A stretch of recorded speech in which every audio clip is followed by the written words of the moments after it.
Hey, what's going on, guys? It's the SS Ultimate Goku back in another video, and we're going to talk about a movie that I think should get a live action adaptation of the cartoon movie that it was portrayed by, and a movie that's kind of been a little under the swept under the rug, sort of speak. It was a very popular movie in the 90s. We're talking about Anastasia, obviously, if you haven't noticed from the picture. We're talking about Anastasia.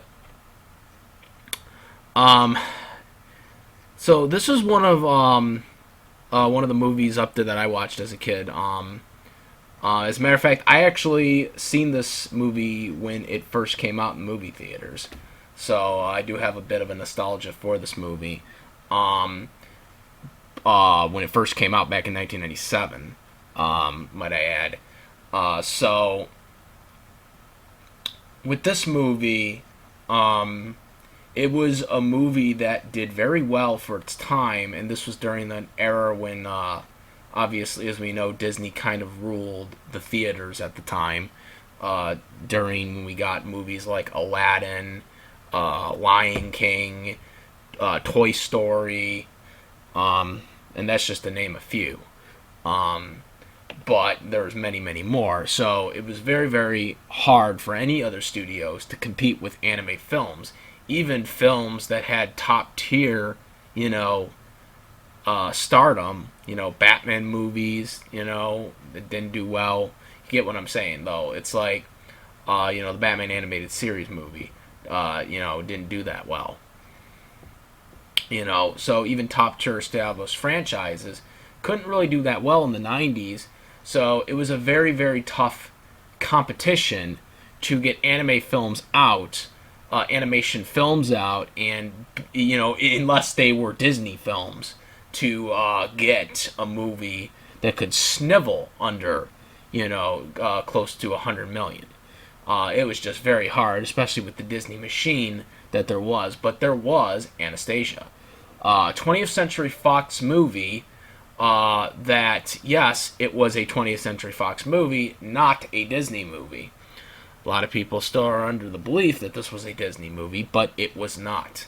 Though, technically, as of a couple years ago, since Disney officially purchased 20th Century Fox, I guess it can be considered a Disney film now. Though, it's still not to this day on Disney Plus's streaming service, so. And yeah, I also requested it when it first launched, and it's still not on there, as well as the Aladdin television series. So, we'll see where that goes. But anyways, getting back to this, so let's put a disclaimer out there because Anastasia, the movie, where I wanna emphasize this even more. We're talking about Anastasia, the movie. We're not talking about Anastasia, the real person, or the real life tragedy of what happened to the Romanoffs, because again, the Romanov imperial family, unfortunately, were all assassinated, including Anastasia. But there was a popular belief for several years that Anastasia did live. Of course, it's been debunked as of, I believe it was 2006, where they officially found DNA that proved that Anastasia did in fact die. But there was a popular belief based on other people that were impersonating her, whether it was intentional or not. And so that's what led to the creation of this fictional storyline that was based on historical significance. And that was Anastasia. But we're going to only just cover, this. We'll kind of come into some contents of some historical stuff because some stuff kind of is covered, but we don't really want to kind of focus on this because, again, even though this was based on a historical, events, and it was based on historical, stuff, characters, people. Obviously, the people that are portrayed in this movie go in a completely different direction than what actually happens in real life to them. So we're kind of just sticking this into fictional characters that are based on real characters. here. So if they were to go forward with a real movie, a real live action movie, and yes, I'm talking about a real live action movie, not the low budget film that just recently came out, I think last year or something like that. No, I don't count that. And the storyline ain't even the same. So, no. I'm talking about a big budget, film that we got with Aladdin, that we got with Lion King, that we're going to get with The Little Mermaid, we're getting with Bambi, Alice in Wonderland. You get what I'm saying. I'm talking about big theater production film, not some direct, right to DVD or streaming service movie, low budget film. I'm talking about the real thing, guys. With Disney constantly doing all these remakes of all their classic films, Anastasia deserves it probably just as much as Aladdin, Lion King, Mulan. Yeah, don't even want to mention that live action movie because it's gonna bomb so badly whenever it comes out. And I'm a big Mulan fan, and I'm not looking forward to that movie one bit.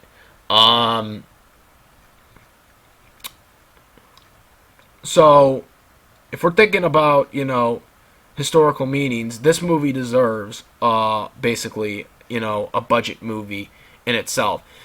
Now, how could you portray an Anastasia live action movie since we now know at the time when this movie was made, the animated cartoon movie was made, at the time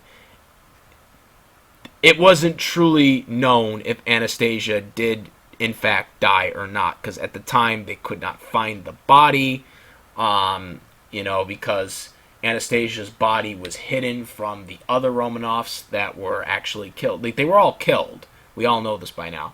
But Anastasia, unfortunately, was put in a different place, I guess. She was buried in a different spot, basically. And so because of that, people didn't know if Anastasia truly was dead or not. And so when they made this movie, there were some people that were still under the belief that Anastasia was possibly alive still. Unfortunately, that is not the case. As a matter of fact, a key plot point in this movie of why Anastasia lives in this movie is based on a real-life impersonator that impersonated Anastasia, or pretended she was Anastasia. She had a lot of, mental issues, I guess, as we found out later. But point being is, they used that for this. The only difference, of course, is the end result was that Anastasia actually lives in this movie, and that person that was, the impersonational plot that they used actually was the real Anastasia in this movie. Now, what could they do for a remake? Because for the Anastasia movie, some people are, well, what do you do for a Disney remake? Do you just try to do 100% the storyline, to the best you can that can work in, live action that is in animation, and you just do it 100% to what that was? Or do you kind of change it up a little bit? Or do you kind of meet halfway with it? Now, we've seen mixed results when it comes to the remakes for Disney. Aladdin, they kind of tried to keep it as close as possible, though they did have some changes in there, which was probably one of their more successful ones, despite the fact they didn't have Robin Williams in there. Will Smith did his best, and I definitely think he probably had the best performance overall, which was ironically the most thing that people worried about going into the film because of the bar Robin Williams set for the genie. But point being is that was one of their more successful films. Lion King did very successful, but at the same time, a lot of people criticized how they had no facial expressions, and how the animationals just didn't work, and people did not like this. However, it still made money despite all that. Now, you wouldn't have to worry about that with Anastasia, since we're talking about a movie that's actually based on real humans and not lions and animals and whatnot. So you don't really have to worry about that whole aspect. So what would we change? Well, most of the stuff, in the case for Anastasia at least, I don't think they really need to change that much for Anastasia. I don't think you really have to bring in, all the historical facts of the real life story, because again, this is a fictional story based on real people. I feel like they could improv on more stuff about what actually happens to Russia. For example, in the movie, they never reference Russia as the Soviet Union once it has been taken over. They never once reference them as the Soviet Union. They're always referred to as Russia still. And they also still refer to them. St. Petersburg is still referenced, which when the Soviet Union took over, the St. Petersburg was changed to Lenin. Was changed to the Lenin thing because Lenin took over, basically. So that's another thing that they don't mention, and they always reference it still as St. Petersburg. That's something I think they could exploit more, and kind of improv more into the actual stuff that happens. Now, again, this is fictional, so you can't really get in all this. I mean, the whole startup of the movie takes place in 1916, and obviously the collapse of the Russian government was shortly after World War One, which was in 1918. So there is still some inaccuracies of the years, but again, they're changing it up for their own storyline. Dmitri, with where what his character is, and even with Anastasia, because Anastasia was actually 17 at the time of her death. So Anastasia was not like 8 years old in 1916, like she is in the movie. And then it's a 10-year time skip, so she's 18 once you get the 10-year time skip. I would keep all that stuff in. I would try to mention more of the Soviet Union government at this point, because it would kind of make it look more authentic to what was going on in the times of Russia. But at the same time, I feel like you keep the fictional storyline for the most part. Most of the stuff that was done in the most of the stuff that they did in the movie, the fictional stuff, you keep all that stuff in there because it's like, it's a fictional storyline, so we have to keep it with the fictional canon that we're going for right here, because we're going for a happy ending at the point. The Anastasia does live in this storyline. So you got to go with stuff like that.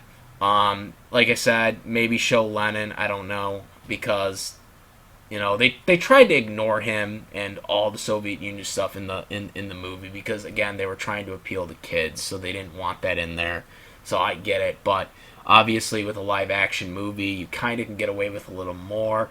But maybe Disney doesn't want to, which I wouldn't blame them. They didn't want to, but I feel like it would be kind of a little more accurate. But otherwise, just don't. But mainly the biggest thing I would do is just mostly keep it the way it was. You keep the villain, Rasputin, as the villain. You keep him as the villain, the main villain. If you have to show Lenin, I mean, just make him have a brief cameo. Like I said, that's not really the plot of the movie. Though I would like to see more of that being portrayed. I mean, let's face it, if you're going to do it with goddamn Mulan, I think Anastasia kind of deserves a little more historical significance to it. But like I said, not a complete makeover, because again, this is a fictional storyline where Anastasia lives, so you can't go too much into it, but do have some elements of acknowledgement, because they don't really do that in the cartoon movie, because in the cartoon movie they kind of need to make it fun, and they don't want to kind of show villainous sides to what they did, because obviously the Soviet Union was a terrible government in itself, and how they became ruled. So I wouldn't show any of that. They do acknowledge the Tsar's death, but they don't actually show him dying, which I think they should do here.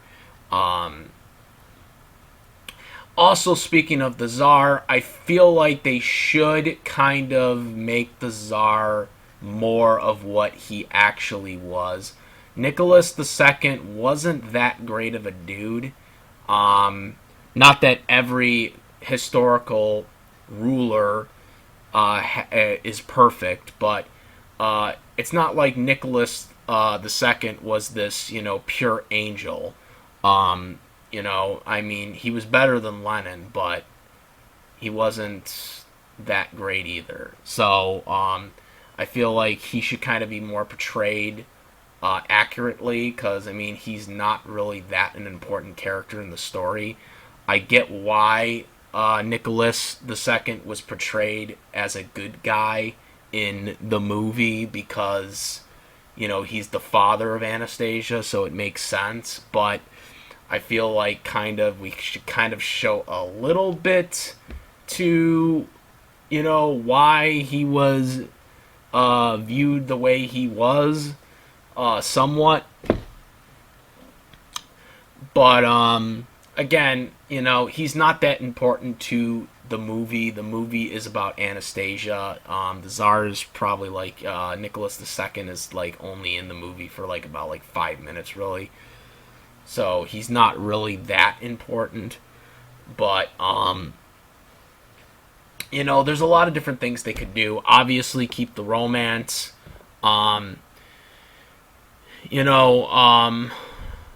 The ending, I think they could do a little better with the ending.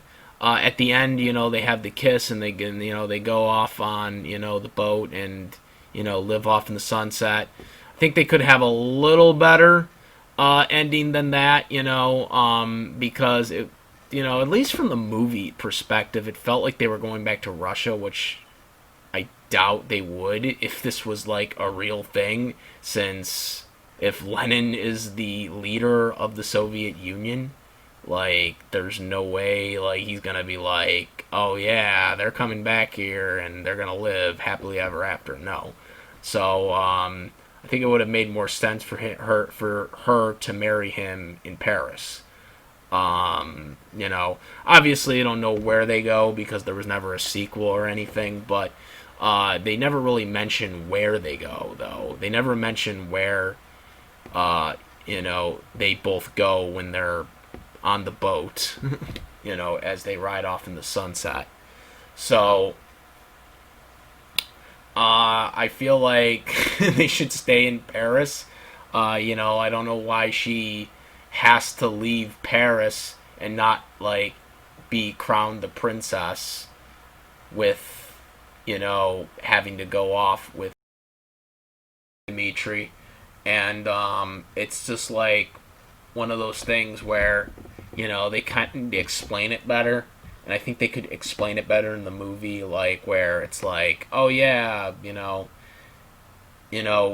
gonna be together, but we can be together here in Paris. Like that's another thing too. Is like, why couldn't they just be together in Paris?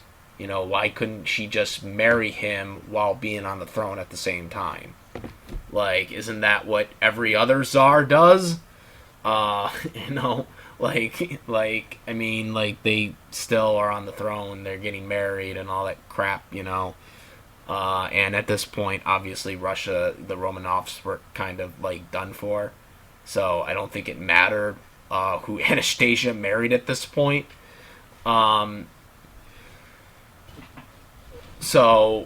And also, considering the fact Dmitri, as we find out in this movie, is the reason why Anastasia lives to begin with. So I think it's kind of completely understandable why he should get with her. Like Like he's the reason why he's alive or she's alive to begin with. He doesn't take the money. So I mean, yeah. But yeah, there are a couple of things they could improve on if they did a live action, kind of be more explaining some of the historical factors, but not completely go into a historical lesson because obviously in this fictional storyline, Anastasia lives. So you want to keep that storyline that was established alive for this movie because, again, this is based on real characters but goes into a fictional outcome, um, as well as a fictional storyline. So you kind of want to go into that, and I would like to see that on the big screen. I would like Disney to do this since Disney now owns Fox, and like, I'm honestly surprised 20th Century Fox never tried to make a live action movie, considering the fact that, the reason why they were all for this Anastasia movie to begin with was to compete with Disney, and what they were doing in the Renaissance era of Disney. So I'm actually honestly surprised that they never tried to do a live action movie of Anastasia. Considering the fact of what Disney has been doing with all these, remakes, and Fox needs all this content. I'm surprised they never tried to attempt to do an Anastasia movie before they were bought out by Disney. I'm talking about before they were bought out by Disney. I'm surprised they never tried to attempt to do one because I feel like it would have made a lot of money for them. I mean, look what Deadpool just recently did for them. Deadpool, obviously was a franchise that they barely gave any stock to because they didn't trust it, for the first movie. And it blew it out of the water, and, Deadpool is now a huge hit, that's about to go into the MCU. Now that Fox is owned by Disney. But Anastasia was an established franchise, and when we got all the leaked movies that Fox was planning on making once Disney bought them out, Anastasia wasn't on that list.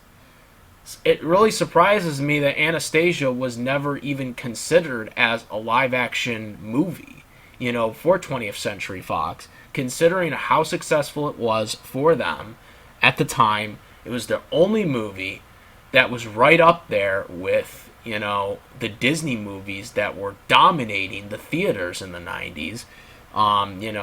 It was very hard to compete in the 90s. You either had to be really good, a movie that people really liked, Pokemon was able to do it, but that's far in between, in terms of, these American animation stuff that comes out. It was very hard for anyone besides Disney to be successful. As a matter of fact, Anastasia was doing so popular in the theaters, Disney was actually blocking advertisements for Anastasia during their commercial breaks for ABC, which was a channel that they owned by 1997. I mean, that's how much they did, and they also put out they put the Little Mermaid back into the theaters to try and stop some of the profits that Anastasia was getting at the time. I mean, that's how much Disney was afraid of Anastasia. Anastasia was doing that good, and this was during a time when Disney was dominating the box office. They probably could have made more money if they had gotten more advertisement deals, but Disney was, blocking it out. Was trying to block it as much as it can. If you don't want to talk about a movie that Disney was scared of, this was the one movie that Disney was scared of because this movie did very good for itself, for its time, when you think about the time that it did. That's how good this movie was. And there was nothing that Disney could do to stop it. It won many awards. And there was nominated awards, but it won a few awards too. I mean, that's how good it did. It was a good movie, and it's right up there as one of those top tier movies. If this had been a Disney movie, this movie would have been made as a live action movie already. If this was a movie that had been made by Disney, this movie would have been right up there with Aladdin, Lion King, Little Mermaid, all those movies that Disney is putting a high emphasis on for remakes. This movie would be right up there with it. because it is a classic movie, and it is a movie that a lot of people liked as kids. A lot of people went to go see it, and I don't think it gets enough credit that it deserves because it was a Fox movie. But yeah, I feel like this is a movie that deserves it. Hopefully, Disney doesn't try to like just struck it under the rug. You know what I'm saying? Just try to squeak it under the rug, because this movie definitely deserves it deserves the live action treatment. For if all these other movies are getting the live action treatment, this movie definitely deserves it. It has everything that you want in a Disney movie. It had the romance, it had the musical, you had the comedy relief dog character, like Aladdin had Abu, for example, Mulan had Mushi, which, by the way, they got rid of her and like him in the live action movie. God damn it all. Still pissed off by that. But you get the point. They had a lot of stuff in there that were very good for its time. So yeah, let me know what you guys think. Do you guys think this movie should get a live action movie? How would you portray the fictional storyline of the Anastasia movie? Comment, rate. If you like to stream my reviews, please subscribe. Also click that notification bell for all the latest contents. I do have a Discord link in the description box as well. And that's about it, guys. I'm the SS Ultimate Goku. I'm out of it. Peace!